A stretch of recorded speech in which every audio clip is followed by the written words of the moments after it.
S70, siapa tak kenal? Konti killer. Konti killer. Walaupun dia konti killer, gearbox dia boleh problem juga tau. So dia datang dekat kita punya workshop, dia cakap ada problem pada gearbox. Macam biasalah model ni ataupun model X50, X70 banyak masuk kat kita, gearbox punya problem. Engine tak ada lagi. Selalunya untuk model S70 ni kebanyakannya kes gearbox dia masuk air lah. Dia redah tempat-tempat yang banyak air dan air tu dia boleh masuk ke dalam komponen dalaman gearbox tu. Boom, bam, bop, bada bop, boom, pow.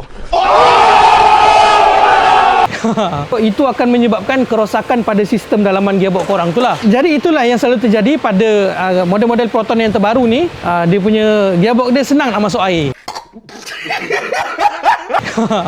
Dan ada juga kes dia punya oil cooler gearbox pecah. Bila oil cooler gearbox ni pecah, sama kes juga minyak gearbox akan bercampur dengan air coolant. Untuk kedua-dua kes ni, solution dia full overhaul. Sebab kita tak recommend flushing sebab sebenarnya air yang masuk dalam gearbox tu dia tak keluar habis pun kalau kita flushing. So better kita buat full overhaul, kita cuci terus. Dan kalau full overhaul ni memang korang feel macam rasa bawa kereta yang pakai gearbox baru.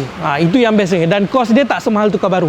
So untuk korang kat luar sana yang pakai model Proton yang baru ni, X50, X70, S70, X90, kalau kata korang ada masalah gearbox, korang nak checking dulu, korang nak buat baik pulih, korang nak diagnose masalah gearbox Proton korang, boleh contact kita di Transmatic Automotive Seksyen 15 Shah Alam. Kita buka daripada hari Sabtu sehingga hari Khamis. Hari Jumaat saja kita cuti. Ciao.